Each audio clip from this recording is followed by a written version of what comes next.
So this is bringing cost to the society, and yet they are not involved.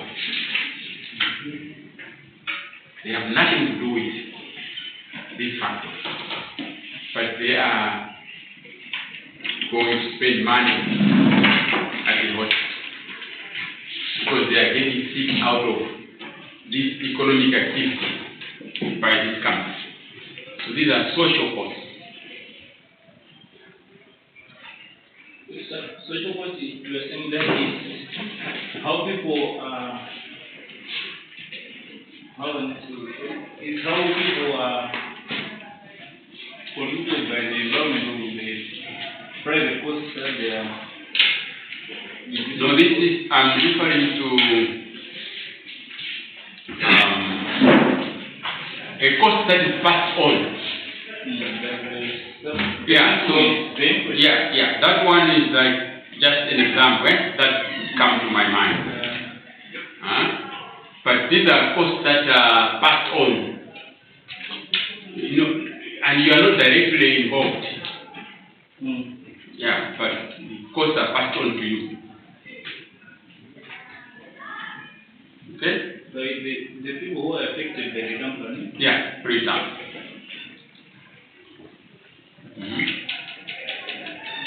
Sometimes, an economic, we call them externalities. The definition of externalities in economics is having a benefit or a harm to something that you are not, you are not part of. Like, for example, the way we open up white. Yes, in the sea.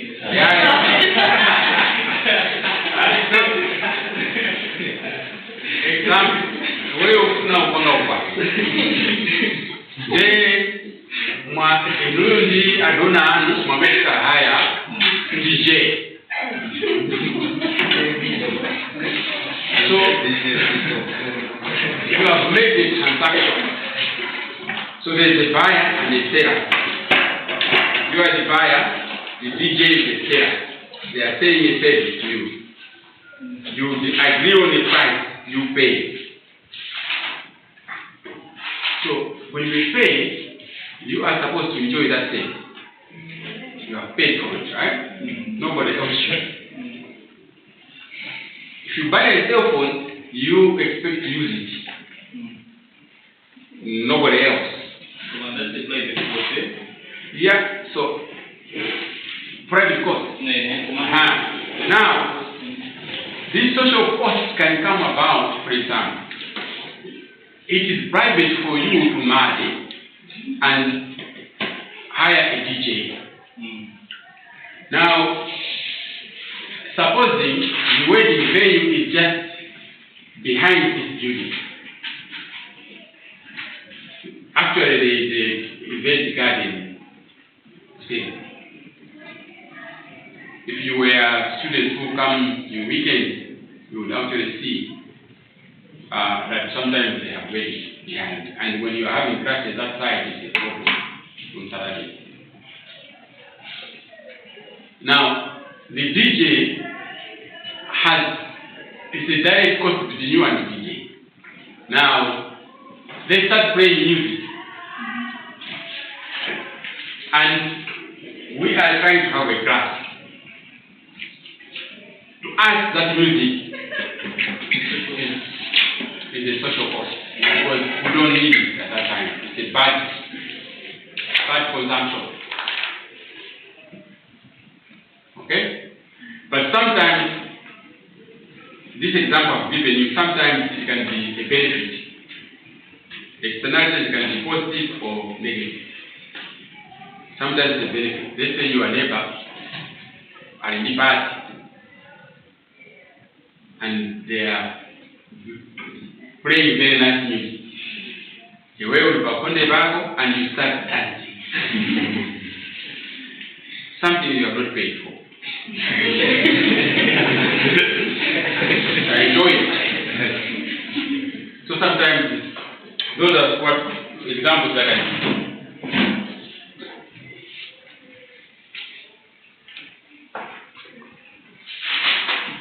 In your profession, you also come across what is called sunk cost or business incremental.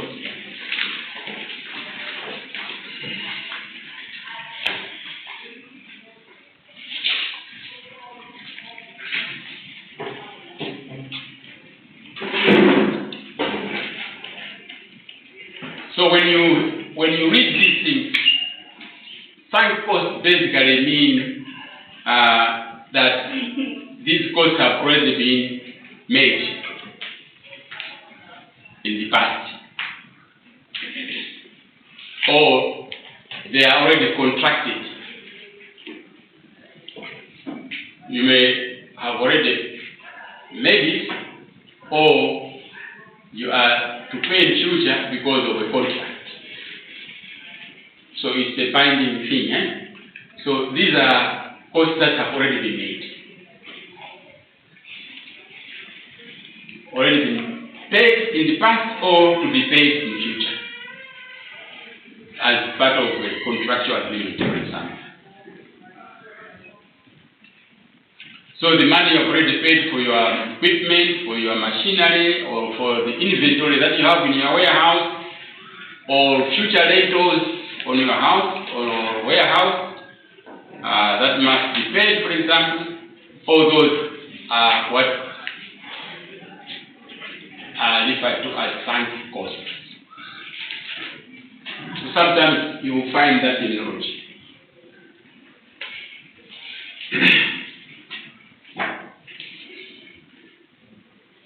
And as we said, when we were defining the difference between accounting costs and economic costs, these are accounting costs. They are not relevant for economic costs because they are already made. Did you have a question? Okay, good. So that's the difference. This is the same cost, is it the same as the loss? No. A loss is when you see whether you have made money or not. The sunk cost is... Sunk costs are costs that have already been made, already paid, or to be paid in the future due to a contractual agreement. Remember, when you have a contractual agreement, you cannot default. A payout without profit. Sorry? Is it a payout without profit? A payout? Without profit. So you just sunk in the money without any benefit? No.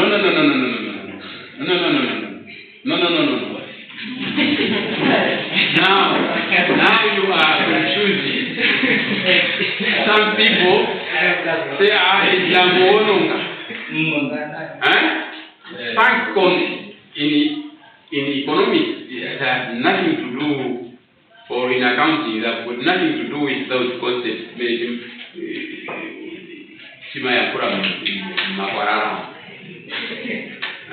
No. This is academic definition. Sunk costs are costs that you have already paid or you are going to pay in the future due to a contractual agreement. So you are stuck in there. You have made an agreement. So you have paid. Correct? Is it a loan? A loan? Come on. You wonder you are very confused. I like it. No, I like it because it seems Makanizwa Barabara. Yeah, I mean, it's nothing to do with profit. Profit definition is very simple. Profit is always calculated by deducting cost from revenue. That's what profit is all about. Now, costs are different. We are discussing costs here. The various concepts about costs. That's what we're discussing. So sometimes people will say these are sunk costs, accounting or basically accounting, because economics is not only about that. Economics is about those and opportunity costs. That's the difference. These are mainly accounting costs, science costs. It doesn't matter whether you are making profit or whatever. No. It's just cost. Don't think beyond that. It's just cost. Yeah. So it's better that you understand these things. You come across so many ways in whatever programs you are making, you are taking.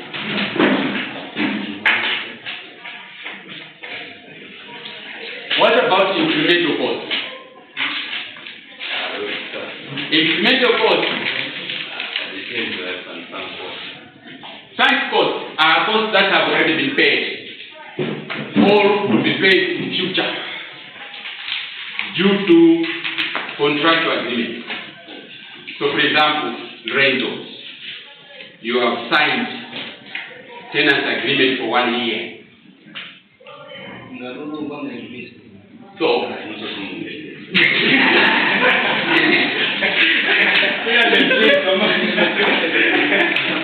would say that. Okay. So, incremental costs are different.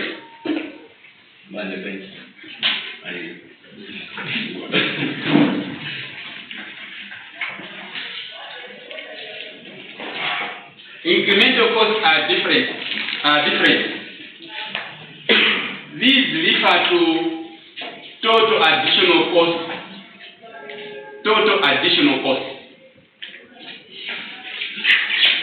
of implementing a decision. Additional costs of implementing a decision. So you make a decision to say we are opening another office. You are making a decision to hire some more people. So incremental cost, what it means is the total additional cost of implementing that decision. You are going to incur additional costs or incremental costs. That's basically what. So whether it's a change in product line, it's a change in level of output, or replacing a machinery, or changing distribution channels, whatever decision you have made, what is the total additional cost? Additional cost. The way the additional underlining in your notes. Underline additional. That's incremental.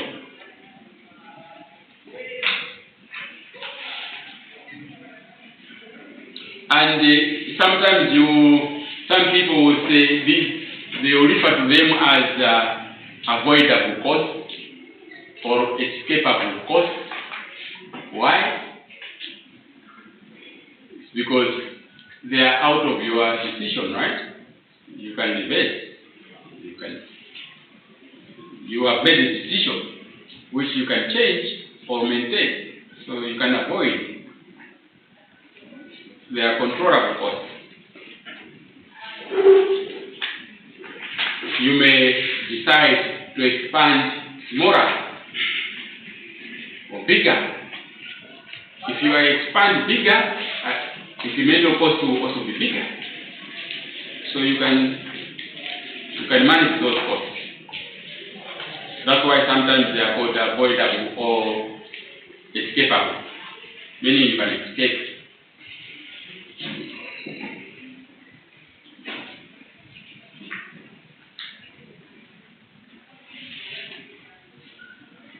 I'll go quickly. These concepts are so many. I'll go quickly. Another set is what is called irrelevant and relevant. For relevant and irrelevant costs. Relevant meaning there are costs that you are making based on the decision making that you have made. Relevant. The relevant costs for decision making purposes are those costs which are incurred as a result of decision under consideration. So basically, relevant. Decision in Mema Pangai. What are the costs? What are the relevant costs? Relevant, huh? The word relevant. Okay? What does the word relevant mean? So if it is a relevant cost, it means it is a cost attached to the decision that you are making. It's relevant. You have to do it. You have to incur the cost because it's relevant to the decision you have made. Just like when we were discussing incremental costs, you have made a decision and it will cost you money. Relevance is very similar to that. What about irrelevant? If relevant is something that is linked to the decision that you are making, what about irrelevant?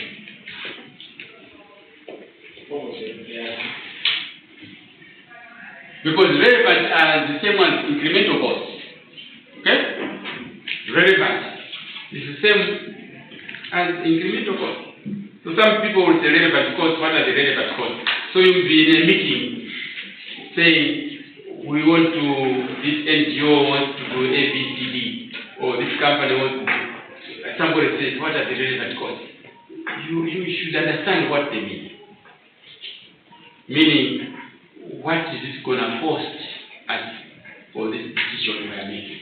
What are the relevant costs? What are the incremental costs? Okay? Same thing.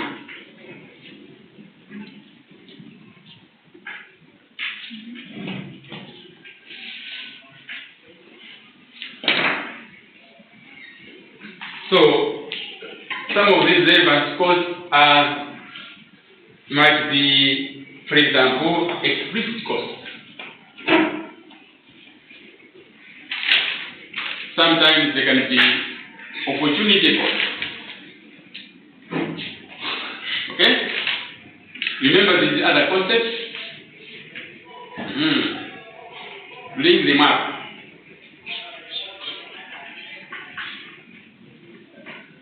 Sometimes there can be future cost implications that are resulting from that decision you are making. Okay?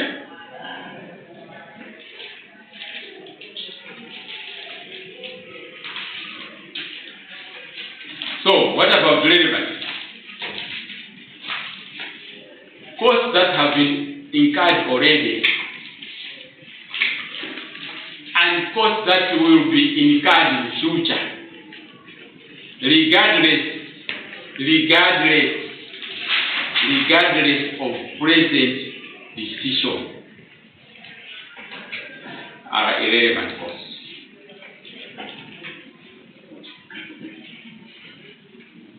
Costs that have already been incurred or that will be incurred in future, regardless of present decision, are irrelevant costs as far as the current decision problem is concerned. So,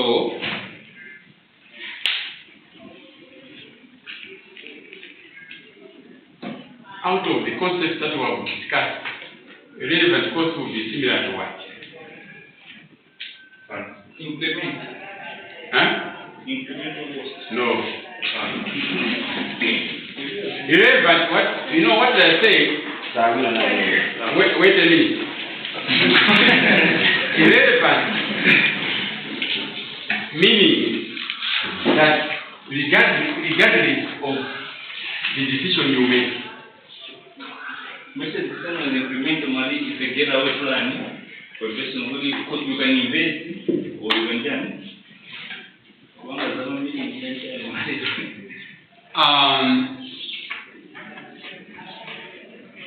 Irrelevant is like these costs have already been done. Okay? So there is, the central thing is that you are making a decision. Okay? No. The central thing is that you are making a decision that will cost you or has costed you. Yes. The decision is center of this definition. Okay? Decision. You are making a decision, what are the relevant costs? Or what are the incremental costs?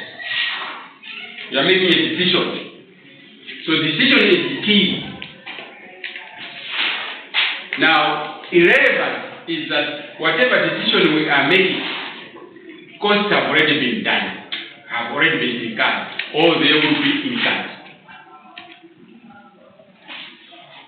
So they are not relevant to your decision. Look at it that way. Then you understand. The word relevant is usually referred to what you are discussing. Is this relevant to the decision we are making? So costs that have already been done, they are irrelevant. Yeah. Costs that will be in future are irrelevant. So for example, you have already made a contract. Okay? Your decision is irrelevant. The costs are irrelevant. The cost implications are irrelevant because to your decisions, because they are already fixed. You have already signed the contract. You have to honor. So those are irrelevant costs to our discussion, to our decision.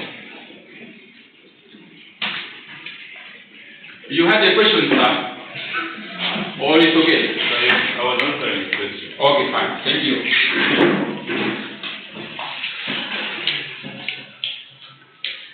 Then, the other one is direct cost versus indirect cost.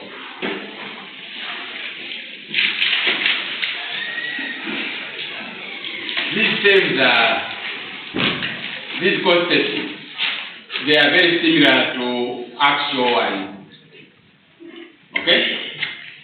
When you look back in your notes, you will see that there are similarities in some of these concepts. Okay? So direct cost versus indirect cost, for example.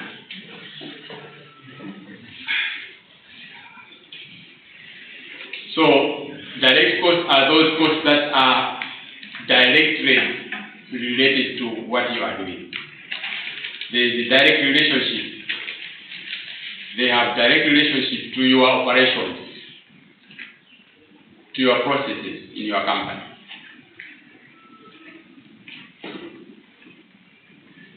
So raw materials, for example, labor, machine, blah, blah, blah, blah. Those are direct costs.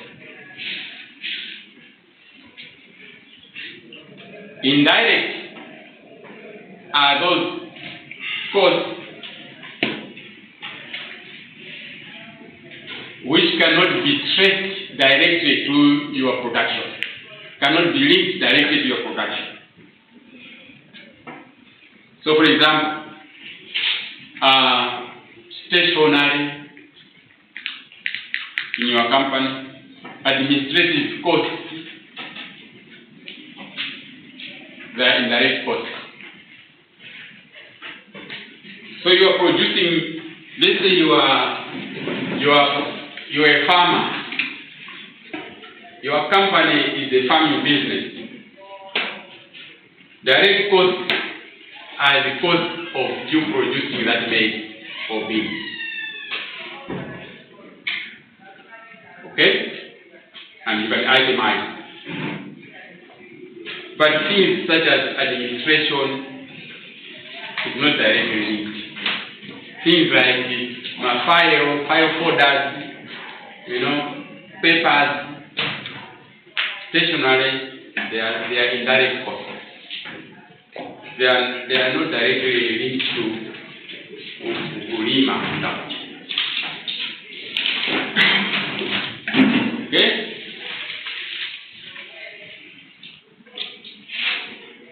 Is there a difference between the actual cost and direct cost? No. They are in the sense that when we say direct, we are referring to the activity of the company directly. So, for example, what does it cost to produce cement? What are the raw materials and things like that? And then you have indirect costs such as electricity in your office, water in your office, computers in your office. They are not directly linked to the factory. Okay? We get, yeah, they are not linked to that production of cement, but they are indirect costs. For example, like sports service. Which one? For example, in actual cost, as in sports service, I'm involved in company. Yeah. No, but this one is they are actually involved. These are actually involved people. Okay? Yeah. But you are looking at an activity. Okay? What is your activity in your company? What's your activity? What do you survive on? You survive on, for example, making mandazi. Okay? Now, what are the direct costs of making mandazi? Then you have in your house you have electricity there, water there, and you have nice plates there, and blah blah. They are good because you need to wash your hands. But you can still make mandazi even if you didn't wash your hands. Provided people over there, the customers don't see you. You can still sell. Okay? Now, we have finished the concepts in general. Now, let's go back to the cost function. And what are the concepts? All these things that we have been discussing are the things that you hear about cost discussions in your various professions. Whether you'll be a social worker, whether you'll be a procurement guy, whether you'll be a business guy, whatever program we are making. I hope we have made an effort to look at each and every concept. Now, on the cost function, we have concepts also. So, most of them are also related to general business. So, one set is fixed cost versus variable cost. Fixed cost versus variable cost.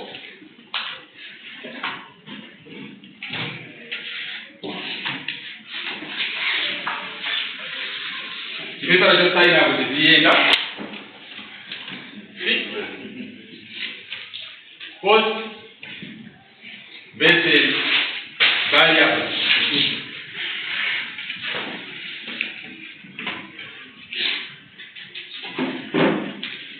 think we talked briefly on those. This is fixed costs as costs that do not change with output. That's the definition. Costs that are part of total cost of the film, but does not change with output. Okay? Repeat that. Fixed costs are part of total cost of a company and does not change with output. So rent of land, of buildings, property taxes, for example, repayment of a loan are examples of a fixed cost. It doesn't matter whether you are a poultry business, whether you temporarily you are not producing any chicken, we are not keeping any chicken. Fixed costs are there.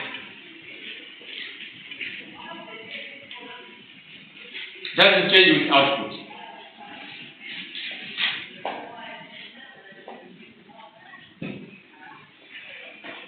So they remain the same, irrespective of actual output. Variable costs, on the other hand, change with changes in output.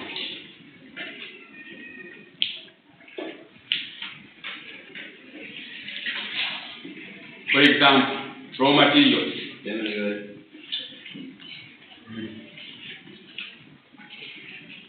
Variable costs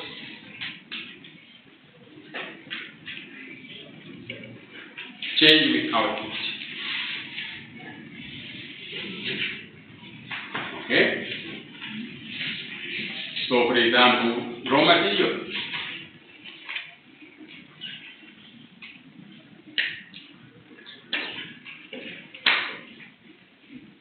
Done with the definition. So I'm doing more definitions, more points. And this is total cost, average cost, marginal cost. What do we need? Total cost, average cost, marginal cost.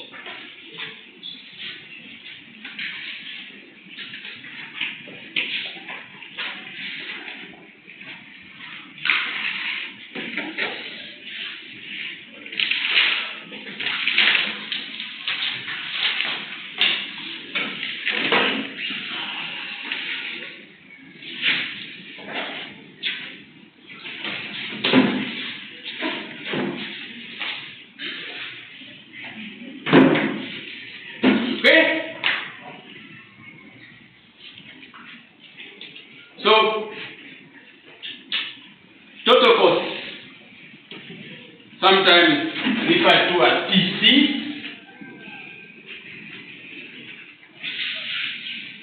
AV,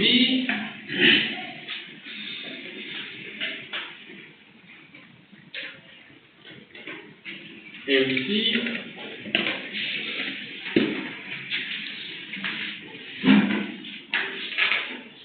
so total costs are all explicit and implicit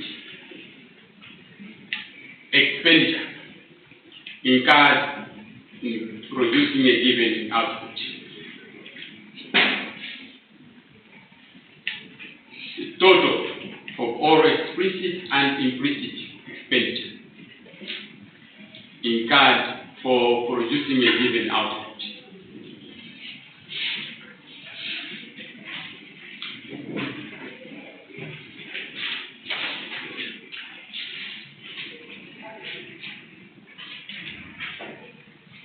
Do you need an example?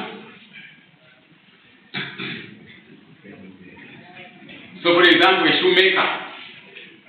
What are the total costs of a shoemaker?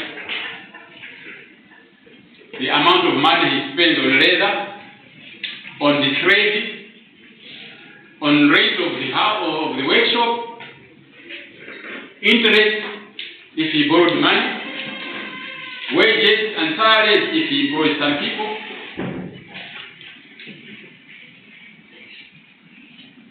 and so on and so on.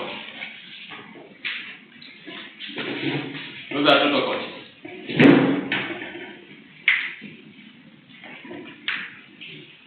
What about marginal costs? I want you to understand the definitions and the concepts so that whatever we will say in the future, you should remember how we define it. What are marginal costs? Marginal cost is extra cost of producing one extra unit.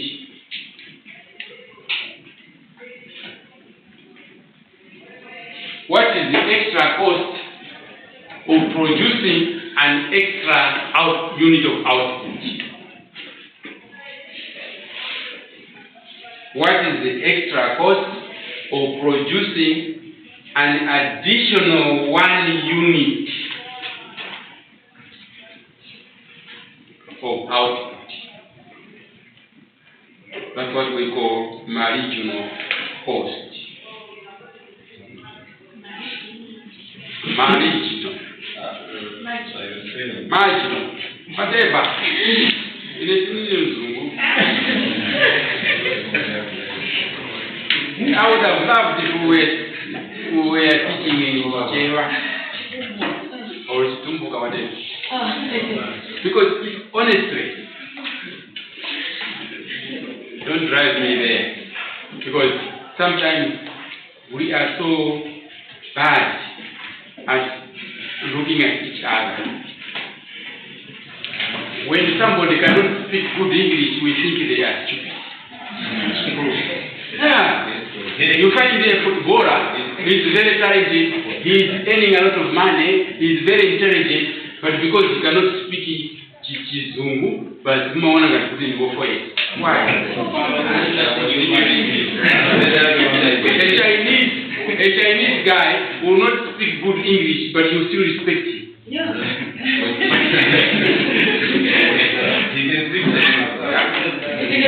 So we can speak together. We can speak together with the crowd. Okay? Yeah, so marginal cost is an extra cost of producing 1 additional unit of output. Okay?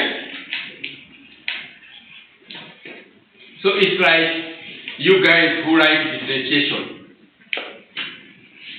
Okay? You guys like differentiation, right? So it would be D, T, C, T and F.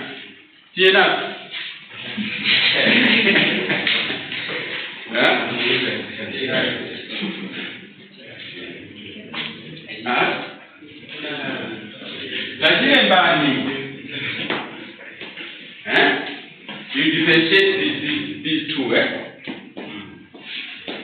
because that's what differentiation is all about.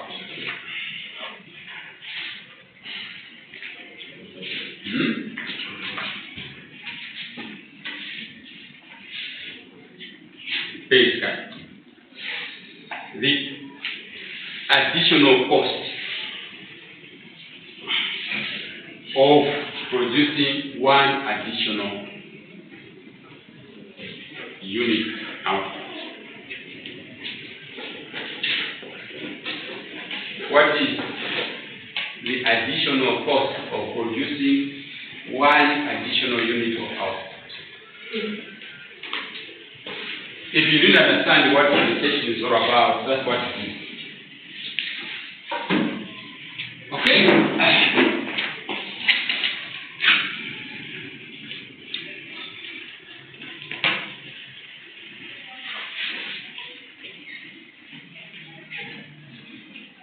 But this concept is very relevant for short-term decisions.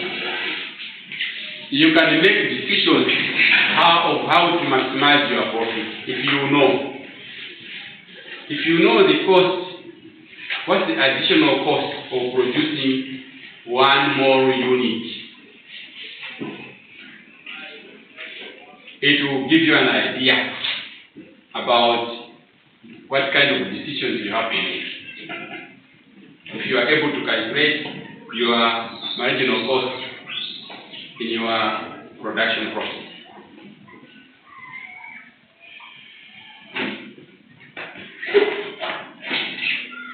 Whereas, so this one, so let's take these two. This one will help you in making decisions about profit maximization. Okay? How do you maximize your profit?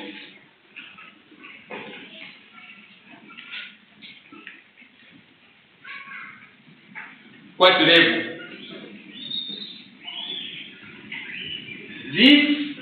The total cost concept only helps you with break-even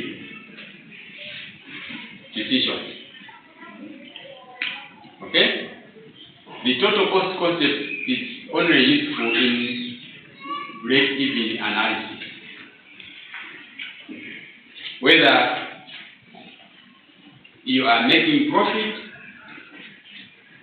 or not. Whether you are making profit or you are making a loss. Okay? Whereas the marginal cost helps you in profit maximization rate of output. What output maximizes profit?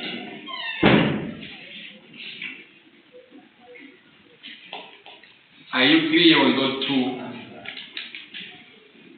concepts?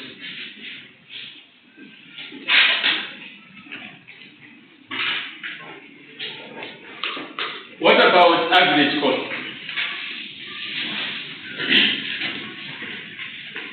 What about average cost?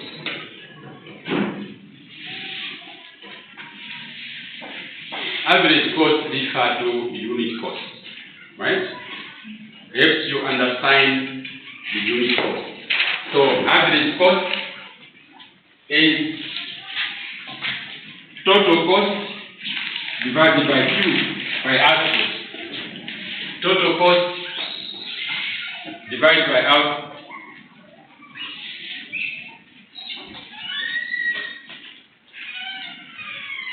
So you will know what one output costs basically on average. Why is this important for you to know?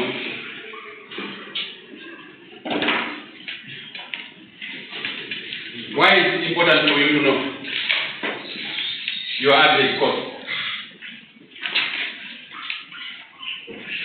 It's very important for you to know because, listen very carefully, because it tells you how much on average it costs you to produce that item. Produce 1 unit of that item. On average, how much does it cost you to produce 1 unit of that item? By knowing the average cost of the unit cost. Why is it important? It is important because all the units are sold at the same price.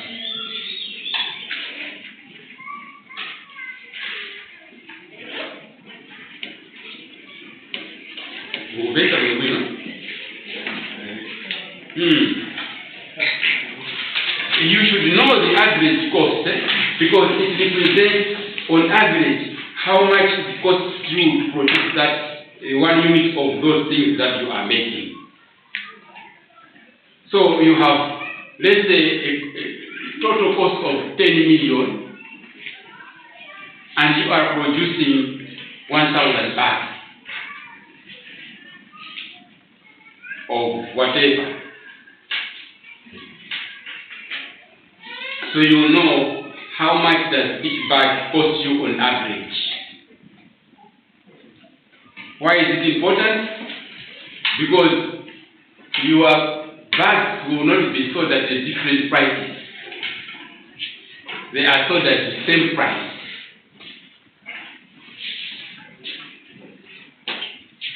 That's the idea.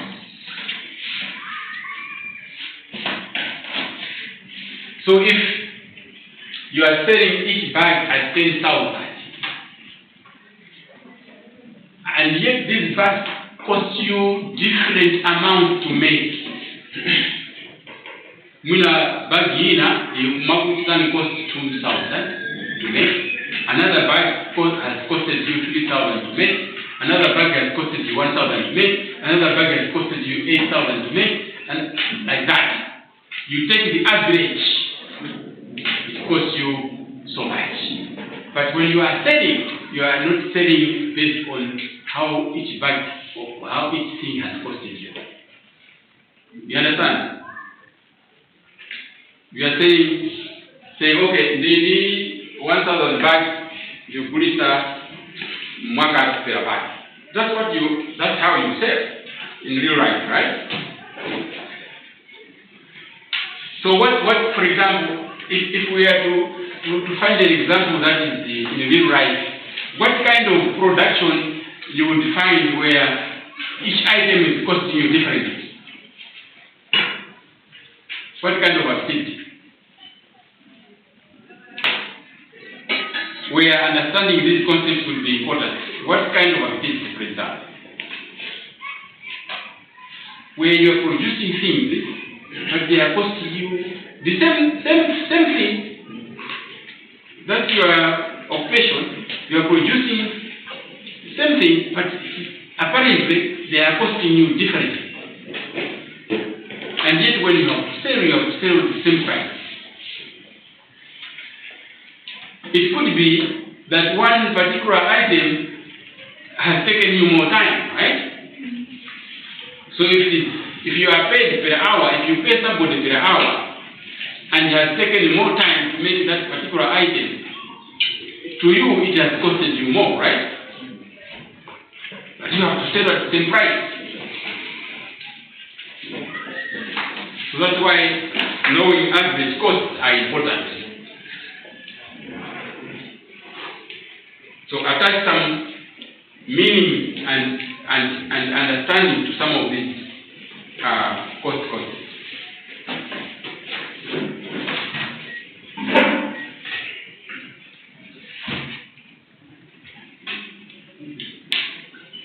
Okay? We can go on and on. I hope, I don't know, when I share you the notes that I have on this, I hope you, if I don't finish them, I hope you will be able to understand. Because we needed to understand a little bit more of this cost function. Suffice to say, the cost functions that we started with before we went for a break, or mid-semester break, cost functions are derived functions.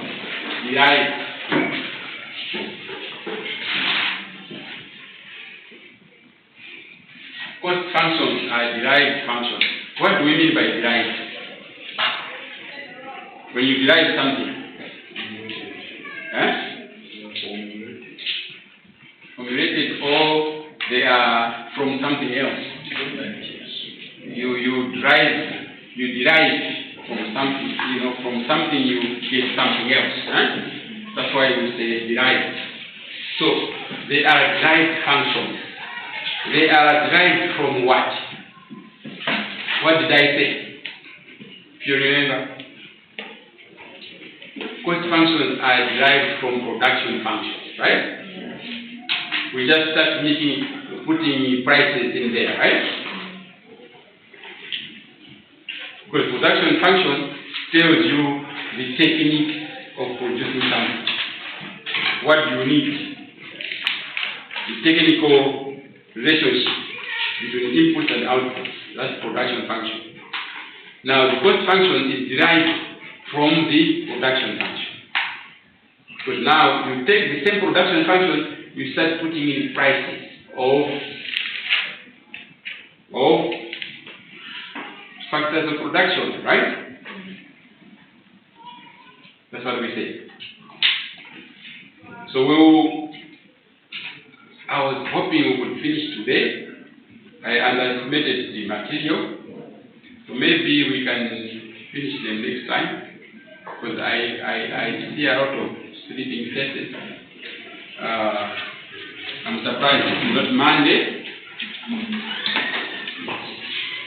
Weekend was long ago.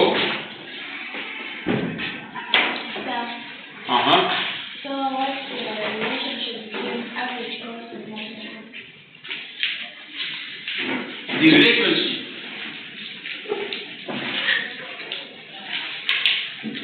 Okay. I don't know how I can drive the relationship.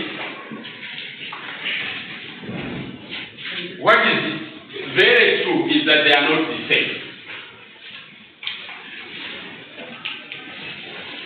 Okay? Yeah, they are not the same. Now, remember,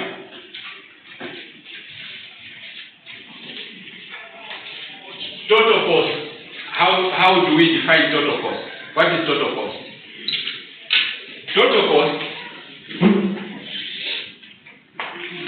Total cost is equal to what? Total cost is equal to fixed cost plus variable cost, right? Total cost is equal to fixed cost plus variable cost. You remember fixed costs are fixed. They don't depend on output. Variable cost depends on output. Okay? So when the company is idle, it's not making anything, it still have fixed cost and no variable cost. Okay? But when it starts producing, it has fixed cost plus variable cost. Now, average cost is equal to total cost divided by output produced. So what happens? Average cost, when you are only producing one output, is very high. Why? Because it will have TC and some variable cost. And it's only one output here. So average cost will equal to total cost if you are only producing one. As you are producing more, what happens to average variable cost? It starts going down, right? When you are producing more, it means this thing goes up. The Q goes up, right? This thing is only this one which is going up. This one is not. So initially, when this thing is increasing, you ask the question. So stop looking at somebody's phone. Okay? So the average cost starts going down when you start producing.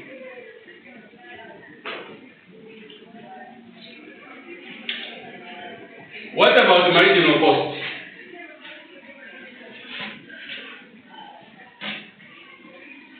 What happens? It will also be going down, right? Initially. And the shape of this curve will next week, we will look at the graph of average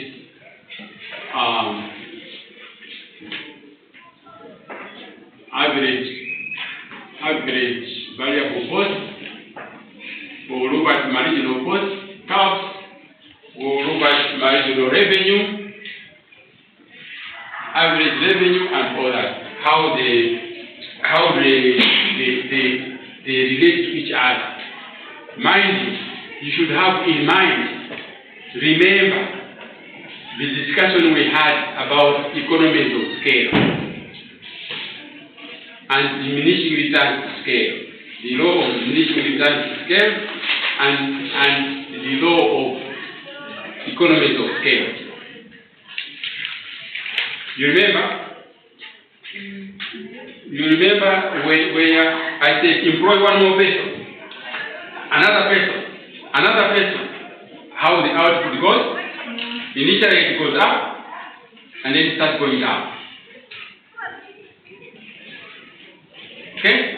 So there you will also see that the average cost will also behave in the same way. Marginal cost will also behave in the same way. So maybe we can see next week in terms of vision, which my graph are more like a bunch when you plot them out. On your x-axis, put cost. On your y-axis, put quantity. You will see how they behave. Maybe that's the only way I can respond. But marginal cost and average cost are not the same thing. Marginal cost is the extra cost of producing one more unit.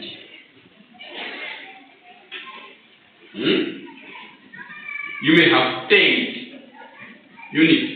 You want to add one more. What will be the extra cost? So the extra cost will not be actually the same as the average. It can't be. Okay? Marginal cost is not the same as unit cost. Have it clear. Marginal cost is not the same as unit cost. Unit cost is similar to average cost.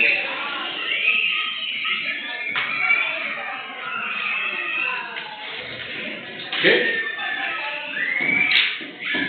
Good. Where is my signing in attendance sheet? Everybody has signed, eh? Good. See you next week.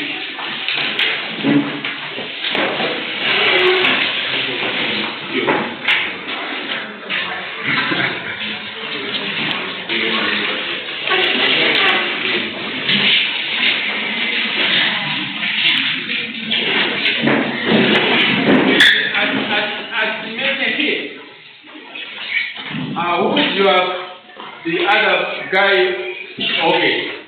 I want you just for 2 minutes.